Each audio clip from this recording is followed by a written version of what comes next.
Pirate!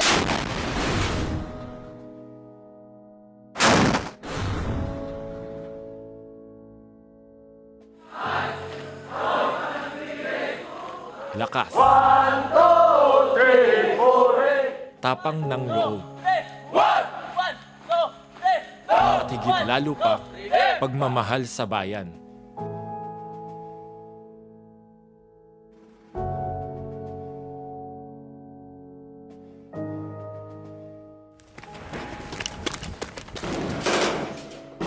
Yan ang ilan sa mga katangiang dapat taglayin ng isang sundalo.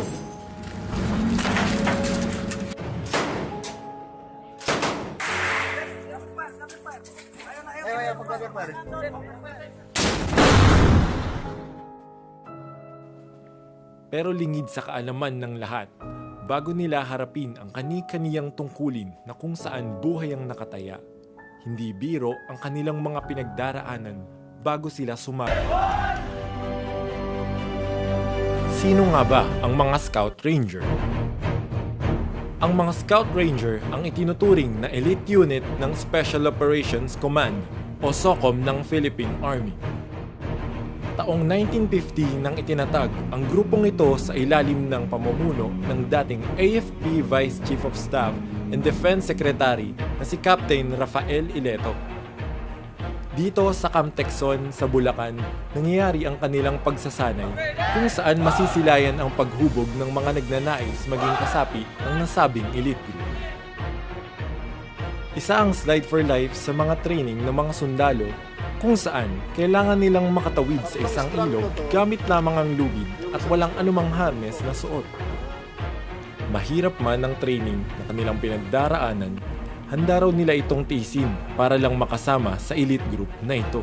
Aminado ang mga 1st Scout Ranger Regiment na napakahirap talaga ang kanilang training. Sa katunayan, ito ang dahilan kung bakit kalahati raw sa mga nagsasanay ang hindi pumapasa. Kaya naman, hindi nakatakatakang nasugpo ng Scout Rangers at iba pang mga kasamahan nila ang mga teroristang nagnanais na masakop ang bayan ng Marawi.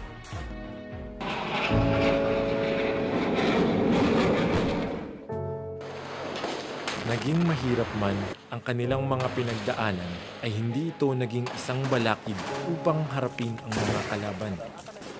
At kahit buhay pa ang nakataya, basta sila ay magkakasama, pilit itong kakayanin upang magtagumpay alang-alang sa bansang minamahal. At makalipas nga ang 5 buwan ay hindi binigo ng sandatahang lakas ng Pilipinas ang mga taong umaasa at sumusuporta sa kanila. Dahil sa tatag ng loob at pagkakaisa, ay buong puso nilang nabawi ang bayan ng Marawi.